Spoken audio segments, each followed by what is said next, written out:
สานลายเลข8เอาตอกมาวาง21เส้นตอกสานเอา29เส้นเอาเริ่มสานเส้นที่1เส้นที่1นี่แม่นยก3ข้าม3ไปเลยยก3ข้าม3ยก3ข้าม3ไปเลยอันนี้เป็นเส้นที่1นี่เฮ็ดให้เบิ่งซ่าๆเลยเนาะบ่ได้เฮ็ดไวอันนี้เส้นที่1เข้าไปแล้วอันนี้เส้นที่2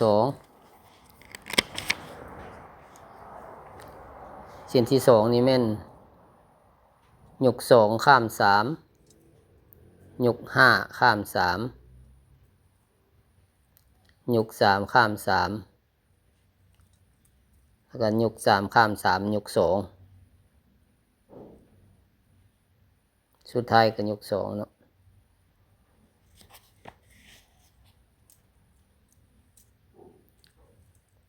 อันนี้เส้นที่2สันซ่าๆเนาะ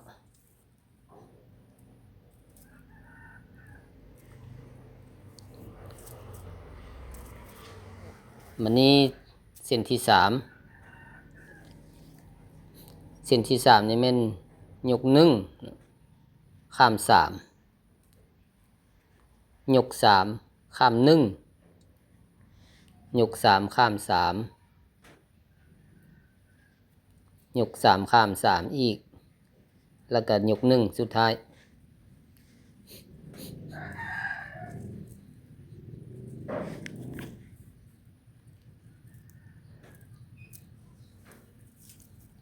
อันนี้เส้นที่4เส้นที่4นี่ก็สานสบายเนาะข้าม3แล้วก็ยก3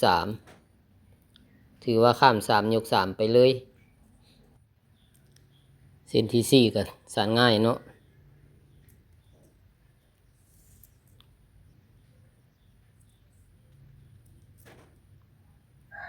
นี่ได้4เส้นแล้วบัดนี้เส้นที่5เส้นที่5นี่แม่นข้าม2ยก3ข้าม3ยก5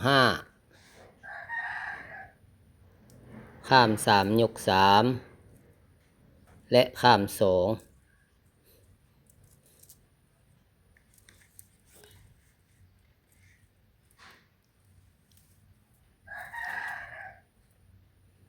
วันนี้เส้นที่6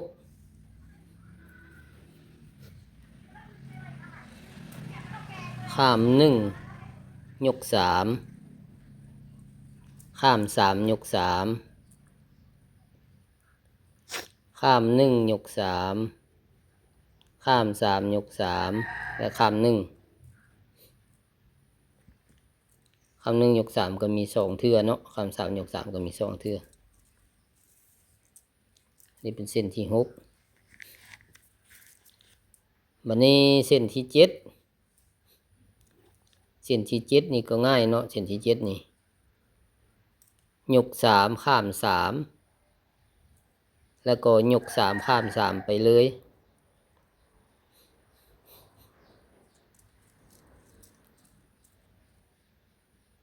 นี่เป็นเส้นที่7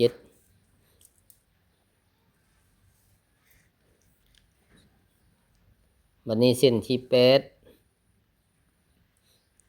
เส้นที่8นี่แม่นยก2ข้าม3ยก3ข้าม5ยก3ข้าม3แล้วก็ยก2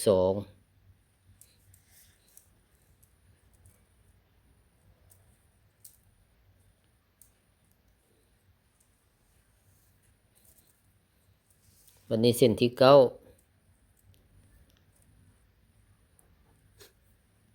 เส้นที่9นี่ก็สันง่ายเนาะเส้นที่9ก็ยก3ข้าม3ไปเลยเริ่มแรกแม่นยก3ยก3ข้าม3ยก3ข้าม3ไปเลยอันนี้เป็นเส้นที่9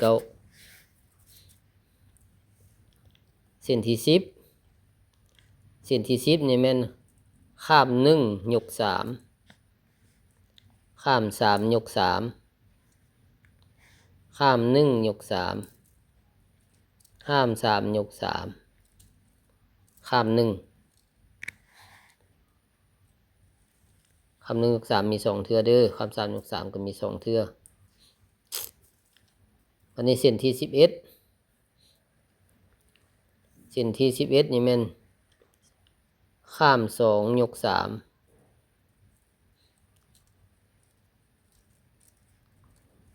ข้าม3ยก5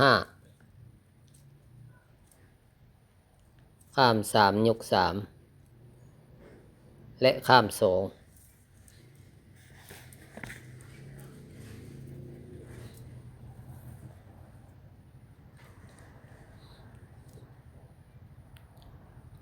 ได้11เสร็จแล้วนับเบิ่งได้11เสร็จแล้วเนาะวันนี้เส้นที่12เส้นที่12ก็ข้าม3ยก3ไปเลยเส้นที่12ก็สานง่ายข้าม3ยก3ไปเลย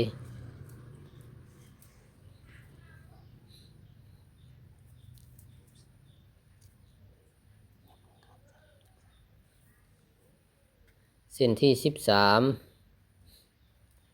เส้นที่13นี่แม่นยก1ข้าม3ยก3ข้าม3ยก3ข้าม1ยก3ข้าม3และยก1นั่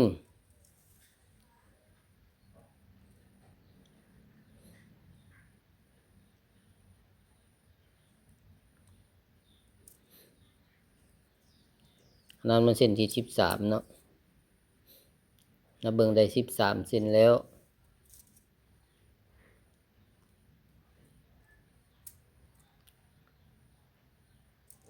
นับเบิ่งกันยกกันข้ามเนี่ยมันถูกต้องแล้วบ่เฮากวดคืนเนาะคำบันทึกแล้วเฮาก็สานต่อไปเส้นที่14เป็นเส้นสุดลายเนาะยก2ข้าม3ยก3ข้าม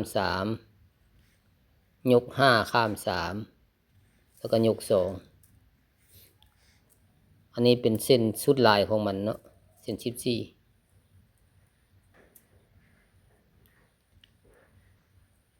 เส้นสุดลายเส้นที่14เนาะ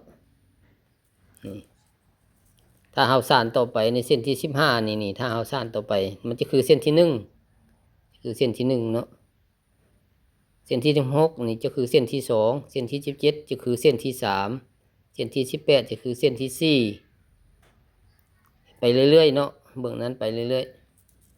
ๆหรือเฮาสิเว้าว่านับ1ใหม่ก็ได้เนาะนับ1ใหม่ก็ได้นี่เส้นที่1คือเส้นที่1เนาะเส้นที่2คือเส้นที่2เฮาสินับ1ใหม่ก็ได้เด้อเนาะเฮาสิเริ่มเป็นเส้นที่1ใหม่เพราะว่า14เส้นมันสุดหลายของมันนะเนาะเส้นที่15นี่เริ่มเป็นเส้นที่1ใหม่นี่เอานับแบบนี้ก็ได้เส้นที่1ให้มันคือกับเส้นที่1นี่เนาะเส้นที่1อยู่ถึงเริ่มนับเส้นที่1ใหม่อยู่ถึงมันก็คือกับเส้นที่1อยู่หลุมนี้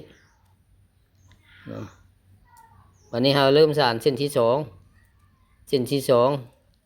มันก็คือกับเส้นที่2อยู่หลุมนี้มันข้ามจักโตมันลอดจักโตข้ามเท่าใดลอดเท่าใดเราก็เอาคือมันนั้นเนาะคือเส้นที่2ฮะ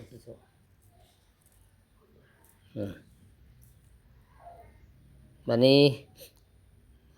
เรานับถือว่าเป็นเส้นที่3บัดนี้ก็เอาคือเส้นที่3ฮะถือว่าเป็นเส้นที่3เราก็เฮ็ดคือเส้นที่3มันข้ามจักโตลอดจักโตเราก็เบิ่งเส้นที่3มันต่อไปแบบนั้นเลยเนาะมันจะง่ายเฮาบ่ได้จื้อจำหลายคันว่าเฮาได้จดได้แต้มเฮาก็บ่ได้จดหลายเฮาจดแต่เพียง14เส้นแล้วเฮาก็มานับ1ใหม่อีกเนาะ2เส้นที่3เส้นที่3ก็คือเส้นที่3มาเส้นที่4อันนี้เส้นที่4ก็คือเส้นที่4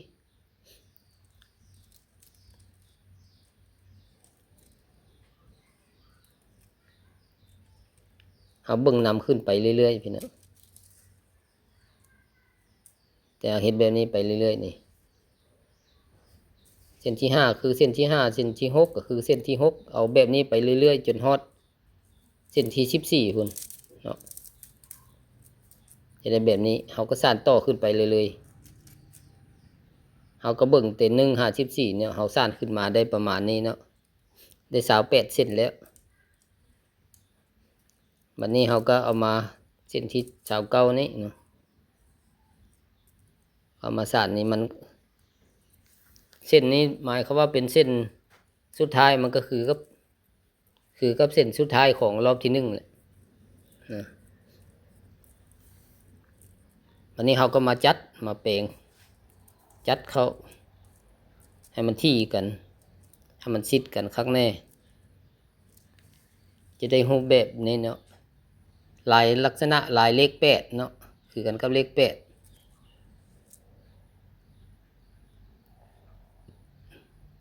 นี่นับจำนวนเส้นนับจำนวนเส้น29เส้น29หรือว่า30บ่ไกลนั้นเนาะเอาประมาณ29เส้นนี่ก็ได้นี่เนาะเบื้องนี้ก็จะมีลวดลายแบบนี้เนาะลวดลายออกเป็นสีขาวตัวนี้ก็ออกเป็นสีน้ำตาลฝึกสานพี่น้องบ่ยากปานใดสานลายเลข8